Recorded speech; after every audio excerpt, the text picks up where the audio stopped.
احد کے معرکے کو ہوئے 4 برس ہو چکے تھے۔ خالد بن ولید کو آج 4 برس کے بعد وہ وقت کل کی طرح یاد تھا۔ وہ ابھی مسلمان نہیں تھے۔ انہیں یقین تھا کہ مسلمانوں کو اہل قریش کچل کر رکھ دیں گے، لیکن مسلمان جس طرح جانیں قربان کر رہے تھے اس نے خالد بن ولید کو پریشان کر دیا تھا۔ یوں لگتا تھا جیسے مسلمان پیادوں سے قریش کے گھوڑے بھی خوفزدہ تھے۔ خالد نے اپنے گھوڑے کو ایڑ لگائی اور اس خونریز مارکے میں ابو سفیان کو تلاش کرتا اس تک پہنچا۔ خالد نے ابو سفیان سے کہا، کیا ہم مسلمانوں کو فیصلہ کن شکست دینے کے قابل نہیں رہے؟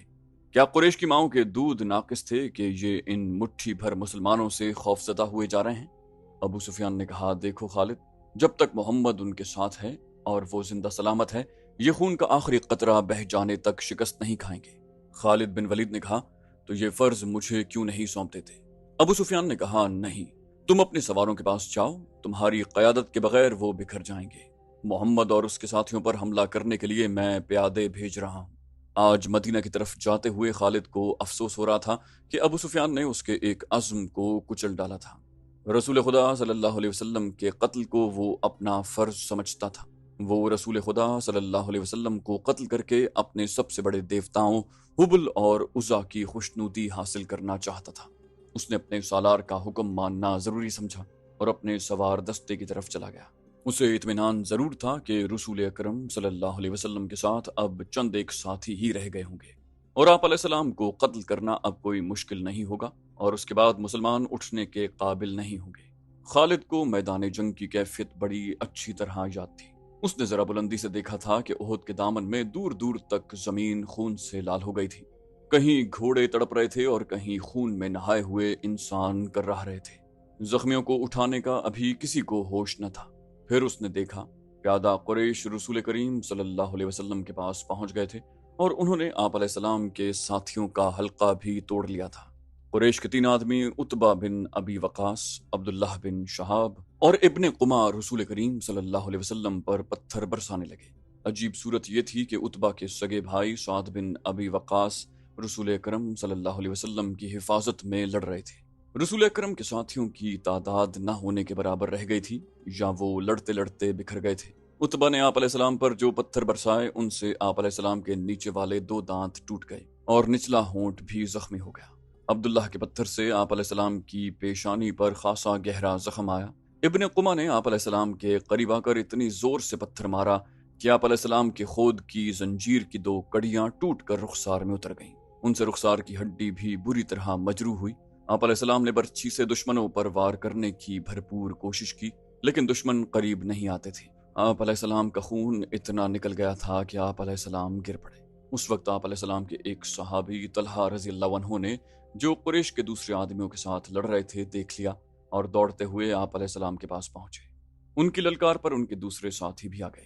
وہ آپ علیہ السلام کو پتھروں سے گرانے والے قریش آپ علیہ السلام پر تلواروں سے حملہ کرنے ہی والے تھے کہ سعد بن ابی وقاص نے اپنے سگے بھائی عتبہ پر حملہ کر دیا۔ عتبہ اپنے بھائی کا غیظ و غضب دیکھ کر بھاگ نکلا۔ طلحہ رضی اللہ عنہ نے رسول خدا صلی اللہ علیہ وسلم کو سہارا دے کر اٹھایا۔ آپ علیہ السلام پوری طرح سے ہوش میں تھے۔ اس دوران آپ علیہ السلام کے ساتھیوں نے ان آدمیوں کو بھگا دیا تھا جنہوں نے رسول کریم صلی اللہ علیہ وسلم پر حملہ کیا۔ مورخ لکھتے ہیں کہ سعد بن ابی وقاص پر قابو پانا مشکل ہو رہا تھا۔ سعد کہتے تھے، میں اپنے بھائی کو قتل کر کے اس کے جسم کے ٹکڑے کر دینا چاہتا ہوں جس نے میری موجودگی میں میرے نبی علیہ السلام پر حملہ کیا۔ وہ اکیلے ہی قریش کی طرف دوڑنے کی کوشش کرتے تھے۔ انہیں بڑی مشکل سے روکا گیا۔ اگر رسول خدا صلی اللہ علیہ وسلم انہیں رکنے کا حکم نہ دیتے تو وہ کبھی نہ رکتے۔ قریش غالباً بہت ہی تھک گئے تھے۔ وہ مارکے سے منہ موڑ گئے۔ تب رسول اکرم صلی اللہ علیہ وسلم کے ساتھیوں نے آپ علیہ السلام کے زخموں کی طرف توجہ دی۔ جو خواتین آپ علیہ السلام کے ساتھ تھیں انہوں نے آپ علیہ السلام کو پانی پلایا، کپڑوں سے زخم صاف کیے۔ اس وقت یہ دیکھا گیا کہ خود کی زنجیروں کی ٹوٹی ہوئی کڑیاں آپ علیہ السلام کے رخسار کی ہڈی میں اتری ہوئی ہیں۔ ایک صحابی ابو عبیدہ رضی اللہ عنہ، جو عرب کے ایک مشہور جراح کے فرزند تھے، آگے بڑھے اور آپ علیہ السلام کے رخساروں سے کڑیاں نکالنے لگے، لیکن ہاتھوں سے کڑیاں نہ نکلیں۔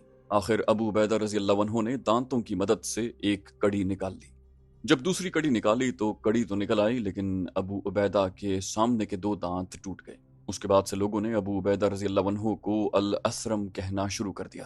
اس کا مطلب ہے وہ آدمی جس کے سامنے والے دانت نہ ہوں۔ پھر وہ اسی نام سے مشہور ہو گئے۔ یہ بھی رسول اکرم صلی اللہ علیہ وسلم کا معجزہ ہے کہ اس کے بعد ابو عبیدہ رضی اللہ عنہ ایسے خوبصورت دکھتے تھے کہ ان کے چہرے سے نگاہ نہیں ہٹتی تھی۔ ام ایمن رضی اللہ تعالی عنہا، جو رسول اکرم صلی اللہ علیہ وسلم کے بچپن میں آپ علیہ السلام کی دائیہ رہ چکی تھیں، آپ علیہ السلام پر جھکی ہوئی تھی۔ اس وقت تک آپ علیہ السلام کی طبیعت سنبھل چکی تھی۔ اچانک ایک تیر ام ایمن رضی اللہ تعالی عنہا کی پیٹھ میں اتر گیا اور اس کے ساتھ ہی دور سے ایک قہقہا سنائی دیا۔ سب نے ادھر دیکھا تو قریش کا ایک آدمی حبان بن الارقا دور کھڑا ہنس رہا تھا، اس کے ہاتھ میں کمان تھی۔ یہ تیر اسی نے چلایا تھا۔ وہ ہنستا ہوا پیچھے کو مڑا۔ رسول خدا صلی اللہ علیہ وسلم نے ایک تیر سعد بن ابی وقاص رضی اللہ عنہ کو دے کر کہا، یہ شخص یہاں سے تیر لے کر ہی واپس جائے۔ سعد رضی اللہ عنہ نے، جو تمام قبائل میں تیر اندازی میں خصوصی شہرت رکھتے تھے، کمان میں تیر ڈال کر حبان پر چلایا۔ تیر حبان کی گردن میں اتر گیا۔ سعد رضی اللہ عنہ کے تمام ساتھیوں نے بڑی زور سے قہقہا لگایا اور حبان نے ڈگمگاتے ہوئے چند قدم اٹھائے اور وہ گر پڑا۔ آج خالد بن ولید جب مدینہ کی طرف بڑھتے جا رہے تھے اور احد کی پہاڑی افق سے اوپر ہی اوپر اٹھتی آ رہی تھی، انہیں اپنے کچھ ساتھی یاد آنے لگے۔ عقیدوں کے اختلاف نے بھائی کو بھائی کا دشمن بنا دیا تھا، لیکن خالد کو یہ خیال بھی آیا کہ بعض لوگ اپنے عقیدے کو اس لیے سچا سمجھتے ہیں کہ وہ اس کے پیروکار ہوتے ہیں۔ حق اور باطل کے فرق کو سمجھنے کے لیے بڑی مضبوط شخصیت کی ضرورت ہوتی ہے۔ ایک سوال انہیں پریشان کرنے لگا، میں مدینہ کیوں جا رہا ہوں؟ اپنا عقیدہ مدینہ والوں پر ٹھوسنے کے لیے یا ان کا عقیدہ اپنے اوپر مسلط کرنے کے لیے؟ اسے ابو سفیان کی آواز سنائی دی جو ایک ہی روز پرانی تھی۔ کیا یہ سچ ہے کہ تم مدینہ جا رہے ہو؟ کیا تمہاری رگوں میں ولید کا خون سفید ہو گیا ہے؟ صحرا میں جاتے ہوئے ان آوازوں نے کچھ دور تک اس کا تعاقب کیا، پھر وہ اپنے ان دوستوں کی یاد میں کھو گیا جن کے خلاف وہ لڑا اور جن کا خون ان کے سامنے بہہ گیا۔ ان میں ایک مصعب بن عمیر رضی اللہ عنہ بھی تھے۔ قریش جو مارکے سے منہ موڑ گئے تھے، کچھ دور ہی پہنچے تھے کہ خالد نے اپنے گھوڑے کو ایڑ لگائی اور ابو سفیان کو جا پکڑا۔ اس نے ابو سفیان سے پوچھا، تم لوگ جنگ کو ادھورا چھوڑ کر کہاں جا رہے ہو؟ مسلمانوں کا دم خم ختم ہو چکا ہے۔ ابو سفیان بھی یہی چاہتا تھا کہ یہ مارکا فیصلہ کن نتیجے پر پہنچے۔ قریش کے چند سوار وہیں سے پلٹ آئے۔ خالد دیکھ چکے تھے کہ رسول اکرم صلی اللہ علیہ وسلم کہاں ہیں۔ جہاں پھر ابو سفیان نے خالد کو کسی اور طرف بھیج دیا اور کچھ آدمیوں کو نبی علیہ السلام پر حملے کا حکم دے دیا۔ اب رسول کریم صلی اللہ علیہ وسلم کے ساتھ کچھ اور مسلمان آن ملے تھے۔ اب پھر ابن قمع لڑتے ہوئے مسلمانوں کا حلقہ توڑ کر رسول اکرم صلی اللہ علیہ وسلم تک پہنچنے کی کوشش کرنے لگا۔ اس وقت رسول اکرم صلی اللہ علیہ وسلم کے پاس مصعب بن عمیر کھڑے تھے اور ام عمارہ اپنے قریب پڑے ہوئے 2-3 زخمیوں کو پانی پلا رہی تھی۔ انہوں نے جب قریش کو ایک بار پھر حملے کے لیے آتے دیکھا تو زخمیوں سے ہٹ کر انہوں نے ایک زخمی کی تلوار اٹھا لی اور قریش کے مقابلے میں ڈٹ گئے۔ قریش کا سب سے پہلا سوار جو ان کے قریب آیا، اس تک وہ نہیں پہنچ سکتی تھی، اس لیے انہوں نے تلوار سے اس کے گھوڑے پر ایسا وار کیا کہ گھوڑا گر پڑا۔ سوار گھوڑے کے دوسری طرف گرا۔ ام عمارہ رضی اللہ عنہا نے گھوڑے کے اوپر سے کود کر قریش کے اس آدمی پر وار کیا اور اسے زخمی کر دیا۔ وہ اٹھا اور بھاگ کھڑا ہوا۔ مصعب بن عمیر کا قد اور شکل و صورت بھی رسول کریم صلی اللہ علیہ وسلم کے ساتھ نمایاں مشابہت رکھتی تھی۔ ابن قمع مصعب رضی اللہ عنہ کو رسول خدا سمجھ کر ان پر حملہ آور ہوئے۔ مصعب رضی اللہ عنہ تیار تھے۔ انہوں نے ابن قمع کا مقابلہ کیا، پھر دونوں میں تیغ زنی ہوئی، لیکن ابن قمع کا ایک وار مصعب رضی اللہ عنہ پر ایسا بھرپور پڑا کہ وہ گرے اور شہید ہو گئے۔ مصعب بن عمیر بہت لاڈوں میں پلے نوجوان تھے، لیکن تدفین کے وقت ان کا کفن بھی ادھورا تھا۔ ام عمارہ نے مصعب کو گرتے دیکھا، غیظ و غضب سے ابن قمع پر تلوار کا وار کیا، لیکن ابن قمع نے زرہ پہن رکھی تھی اور وار کرنے والی ایک عورت تھی، اس لیے ابن قمع کو کوئی زخم نہ آیا۔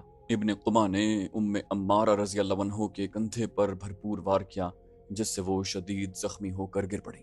اس وقت رسول کریم صلی اللہ علیہ وسلم جو قریب ہی تھے ابن قمع کی طرف بڑھے، لیکن ابن قمع نے پینترا بدل کر آپ علیہ السلام پر ایسا وار کیا جو آپ علیہ السلام کے خود پر پڑا۔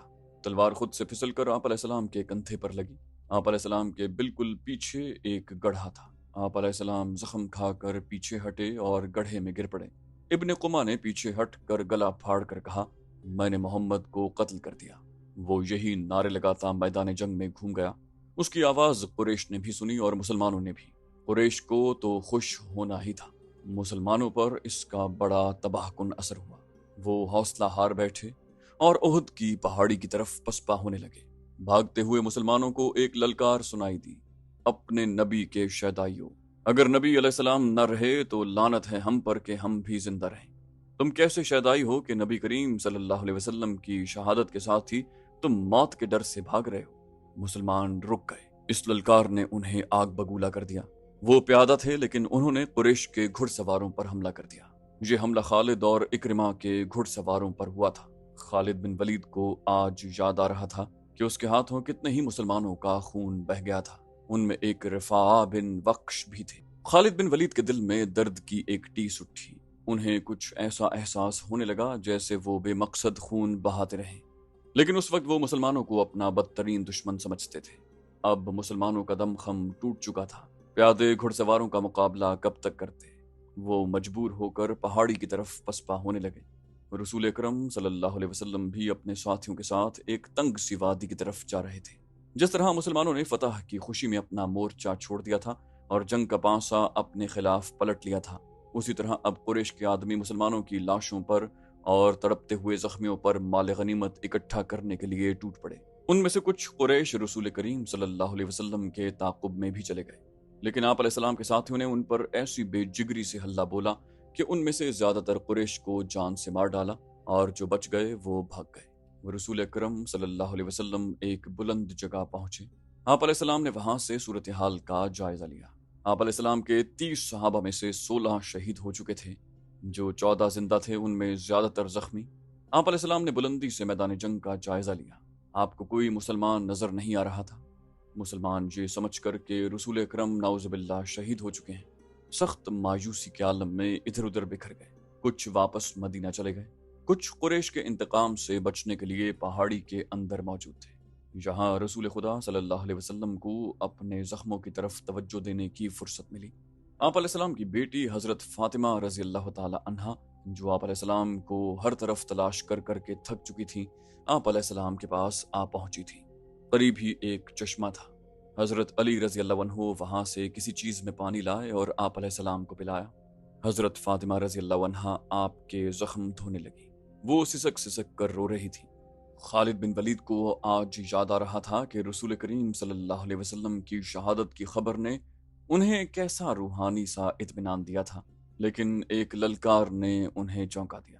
وادی میں للکار کی گونج بڑی دور تک سنائی دے رہی تھی۔ کوئی بڑی ہی بلند آواز میں کہہ رہا تھا، مسلمانوں خوشیاں مناؤ، ہمارے نبی علیہ السلام زندہ اور سلامت ہیں۔ اس للکار پر خالد کو ہنسی بھی آئی تھی اور افسوس بھی ہوا تھا۔ اس نے اپنے آپ سے کہا تھا کہ کوئی مسلمان پاگل ہو گیا ہے۔ ہوا یوں تھا کہ جس طرح مسلمان اکا دکا ادھر ادھر بکھر گئے تھے یا چھپ گئے تھے، اسی طرح کعب بن مالک رضی اللہ عنہ نام کا ایک مسلمان ادھر ادھر گھومتا پہاڑی کے اس مقام کی طرف چلا گیا جہاں رسول اکرم سستا رہے تھے۔ اس نے نبی کریم صلی اللہ علیہ وسلم کو دیکھا تو اس نے جذبات کی شدت سے نعرہ لگایا، ہمارے نبی علیہ السلام زندہ ہیں۔ تمام مسلمان جو اکیلے اکیلے یا دو دو چار چار کی ٹولیوں میں ادھر ادھر بکھر گئے تھے، اس آواز پر دوڑ کر آئے۔ حضرت عمر رضی اللہ عنہ بھی اسی آواز پر رسول خدا صلی اللہ علیہ وسلم تک پہنچے تھے۔ اس سے پہلے ابو سفیان میدان جنگ میں پڑی ہوئی ہر ایک لاش کو دیکھتا پھر رہا تھا۔ وہ رسول کریم صلی اللہ علیہ وسلم کا جسد مبارک تلاش کر رہا تھا۔ اسے قریش کا جو بھی آدمی ملتا وہ اس سے پوچھتا، تم نے محمد کی لاش نہیں دیکھی؟ اسی تلاش میں خالد بن ولید اس کے سامنے آ گیا۔ ابو سفیان نے پوچھا، خالد تم نے محمد کی لاش نہیں دیکھی؟ خالد بن ولید نے جواب دیا، نہیں، اور ابو سفیان کی طرف ذرا جھک کر پوچھا، کیا تمہیں یقین ہے کہ محمد قتل ہو چکا ہے؟ ابو سفیان نے جواب دیا، ہاں، وہ ہم سے بچ کر کہاں جا سکتا ہے، تمہیں شک ہے؟ خالد بن ولید نے جواب دیا، ہاں ابو سفیان، میں اس وقت تک شک میں رہتا ہوں جب تک کہ اپنی آنکھوں سے نہ دیکھ لوں۔ محمد اتنی آسانی سے قتل ہو جانے والا شخص نہیں۔ ابو سفیان نے تکبر کے لہجے میں کہا، معلوم ہوتا ہے تم پر اس کا طلسم طاری ہو گیا ہے۔ کیا محمد ہم میں سے نہیں تھا؟ کیا تم اسے نہیں جانتے؟ جو شخص اتنی قتل و غارت کا ذمہ دار ہے، ایک روز اسے بھی قتل ہونا ہے۔ وہ قتل ہو چکا ہے، جاؤ اور دیکھو اس کی لاش کو پہچانو، ہم اس کا سر کاٹ کر مکہ لے جائیں گے۔ این اسی وقت پہاڑی میں سے کعب بن مالک رضی اللہ عنہ کی للکار گرجی، مسلمانوں خوشیاں مناؤ، ہمارے نبی علیہ السلام زندہ سلامت ہیں۔ پھر یہ آواز بجلی کی کڑک کی طرح گرجتی کڑکتی وادی اور میدان میں گھومتی پھرتی رہی۔ خالد نے کہا، سن لیا ابو سفیان، اب میں تمہیں بتاتا ہوں کہ محمد کہاں ہے۔ میں اس پر حملہ کرنے جا رہا ہوں، لیکن میں تمہیں یقین نہیں دلا سکتا کہ میں محمد کو قتل کر کے آؤں گا۔ کچھ دیر پہلے خالد بن ولید نے رسول کریم صلی اللہ علیہ وسلم اور ان کے ساتھیوں کو پہاڑی کے اندر جاتے دیکھا تھا، لیکن وہ بہت دور تھے۔ خالد ہار ماننے والا اور اپنے ارادے کو ادھورا چھوڑنے والا آدمی نہیں تھا۔ اس نے اپنے چند ایک سواروں کو ساتھ لیا اور پہاڑی کے اس مقام کی طرف بڑھنے لگا جدھر اس نے رسول کریم صلی اللہ علیہ وسلم کو جاتے دیکھا تھا۔ مشہور مورخ ابن ہشام کی تحریر سے پتہ چلتا ہے کہ رسول اکرم صلی اللہ علیہ وسلم نے جب خالد کو اپنے سواروں کے ساتھ اس گھاٹی پر چڑھتے دیکھا جہاں آپ علیہ السلام تھے، تو آپ علیہ السلام کے منہ سے بے ساختہ دعا نکلی، خدا ذوالجلال انہیں اس وقت وہیں کہیں روک لے۔ خالد اپنے سواروں کے ساتھ گھاٹی چڑھتا جا رہا تھا۔ وہ ایک درہ سا تھا جو تنگ ہوتا چلا جا رہا تھا۔ گھوڑوں کو ایک قطار میں ہونا پڑا۔ رسول کریم صلی اللہ علیہ وسلم زخموں سے چور تھے۔ حضرت عمر رضی اللہ عنہ نے جب خالد اور اس کے سواروں کو اوپر آتے ہوئے دیکھا تو وہ تلوار نکال کر کچھ نیچے اترے۔ حضرت عمر رضی اللہ عنہ نے للکارا، ولید کے بیٹے، اگر لڑائی لڑنا جانتے ہو تو اس درے کی تنگی کو دیکھ لو، اس چڑھائی کو دیکھ لو، کیا تم اپنے سواروں کے ساتھ ہمارے ہاتھ سے بچ کر نکل جاؤ گے؟ خالد لڑنے کے فن کو خوب سمجھتا تھا۔ اس نے دیکھ لیا تھا کہ یہ جگہ گھوڑوں کو گھما پھرا کر لڑنے کے لیے موزوں نہیں ہے بلکہ خطرناک ہے۔ خالد نے خاموشی سے اپنا گھوڑا گھمایا اور اپنے سواروں کے ساتھ وہاں سے نیچے اتر آیا۔ جنگ احد ختم ہو چکی تھی۔ قریش اس لحاظ سے برتری کا دعویٰ کر سکتے تھے کہ انہوں نے مسلمانوں کو زیادہ نقصان پہنچایا، لیکن یہ جنگ ہار جیت کے بغیر ختم ہو گئی تھی۔ خالد بن ولید کو جیسے اپنی آواز سنائی دی، لیکن یہ ہماری شکست تھی۔ مسلمانوں کی نفری 700 تھی اور ہم 3000 تھے۔ ہمارے پاس 200 گھوڑے تھے۔ ہماری فتح تب ہوتی جب ہم محمد کو قتل کرتے تھے۔ خالد نے اپنے آپ میں جھنجھناہٹ محسوس کی۔ اس پر ایسی کیفیت طاری ہو گئی کہ اس کے دانت بجنے لگے۔ اسے جنگ کا آخری منظر یاد آنے لگا۔ اس نے اس بھیانک یاد کو ذہن سے نکالنے کے لیے سر کو جھٹکا دیا، لیکن مکھیوں کی طرح یہ یاد اس کے ارد گرد بھن بھناتی رہی۔ اسے اپنے آپ میں شرم سی محسوس ہونے لگی۔ جنگجو یوں نہیں کیا کرتے۔ خالد جب حضرت عمر رضی اللہ عنہ کی للکار پر واپس آ رہے تھے تو اس بلندی سے اس کی نظر میدان جنگ پر پڑی۔ وہاں لاشیں بکھری ہوئی تھی، شاید ان میں بے ہوش زخمی بھی ہوں گے۔ لاشوں اور زخمیوں کو اٹھانے کے لیے نہ ابھی مسلمان آگے بڑھے تھے نہ قریش۔ خالد کو ابو سفیان کی بیوی ہند نظر آئی۔ وہ ہاتھ میں خنجر لیے ہوئے دوڑے چلی آ رہی تھی۔ اس کے اشارے پر قریش کی وہ عورتیں جو قریش کے لشکر کے ساتھ آئی تھیں اس کے پیچھے پیچھے دوڑی آئیں۔ ہند ہر ایک لاش کو دیکھتی تھی۔ وہ اونچے قد کی اور فربہی مائل جسم کی پہلوان قسم کی عورت تھی۔ وہ ہر ایک لاش کو دیکھتی تھی۔ کوئی لاش اوندھے منہ پڑی ہوئی نظر آتی تو وہ پاؤں کی ٹھوکر سے اس لاش کو سیدھا کر کے دیکھتی۔ اس نے اپنے ساتھ کی عورتوں سے کہا کہ وہ حمزہ رضی اللہ عنہ کی لاش تلاش کریں۔ اسے حمزہ رضی اللہ عنہ کی لاش مل گئی۔ ہند بھوکے درندے کی طرح لاش کو چیرنے پھاڑنے لگی۔ اس نے دوسری عورتوں کو دیکھا جو اس کے قریب کھڑی تھی۔ ہند نے ان عورتوں سے یوں کہا جیسے وہ پاگل ہو چکی ہو، کھڑی کا دیکھ رہی ہو؟ یہ دیکھو میں نے اپنے باپ، اپنے چچا اور اپنے بیٹے کے قاتل کی لاش کا کیا حال کر دیا۔ جاؤ مسلمانوں کی ہر ایک لاش کا یہی حال کر دو اور سب کے کان اور ناک کاٹ کر لے آؤ۔ اب وہ عورتیں مسلمانوں کی لاشوں کو چیرنے پھاڑنے کے لیے وہاں سے ہٹ گئیں تو ہند نے خنجر سے حمزہ رضی اللہ عنہ کا پیٹ چاک کر کے اس کے اندر ہاتھ ڈالا۔ اس کا ہاتھ باہر آیا تو اس میں حمزہ رضی اللہ عنہ کا کلیجہ تھا۔ ہند نے وہ خنجر سے کاٹ لیا۔ اس نے اسی پر اکتفا نہ کیا۔ حمزہ رضی اللہ عنہ کے کلیجے کا ایک ٹکڑا کاٹ کر اس نے اپنے منہ میں ڈال لیا اور بری طرح اسے چبانے لگی، لیکن تھوڑی دیر کے بعد اس نے کلیجے کے اس ٹکڑے کو اگل دیا۔ خالد کو دور ابو سفیان کھڑا نظر آیا۔ ہند کی اس وحشیانہ حرکت نے خالد کا مزہ کرکرا کر دیا تھا۔ وہ جنگجو تھا، وہ صرف آمنے سامنے آ کر لڑنے والا آدمی تھا۔ اپنے دشمن کی لاشوں کے ساتھ یہ سلوک نہ صرف یہ کہ اسے پسند نہ آیا بلکہ اس نے نفرت کی نگاہ سے دیکھا۔ ابو سفیان کو دیکھ کر خالد بن ولید نے اپنے گھوڑے کو ایڑ لگائی اور ابو سفیان کے پاس جا کر گھوڑا روک دیا۔ خالد نے غصے اور حقارت کے ملے جلے لہجے میں کہا، ابو سفیان، کیا تم اپنی بیوی اور ان عورتوں کی اس وحشیانہ حرکت کو پسند کر رہے ہو؟ ابو سفیان نے خالد کی طرف ایسی نگاہوں سے دیکھا جن میں بے بسی کی جھلک تھی اور صاف پتہ چلتا تھا کہ اسے لاشوں کے ساتھ اپنی بیوی کا یہ سلوک پسند نہیں۔ خاموش کیوں ہو ابو سفیان؟ ابو سفیان نے دبی سی زبان میں کہا، تم ہند کو جانتے ہو خالد؟ یہ عورت اس وقت پاگلوں سے بدتر ہے۔ اگر میں یا تم اسے روکنے کے لیے آگے بڑھے تو یہ خنجر سے ہمارے پیٹ بھی چاک کر دے گی۔ خالد ہند کو جانتا تھا۔ وہ ابو سفیان کی بے بسی کو سمجھ گیا۔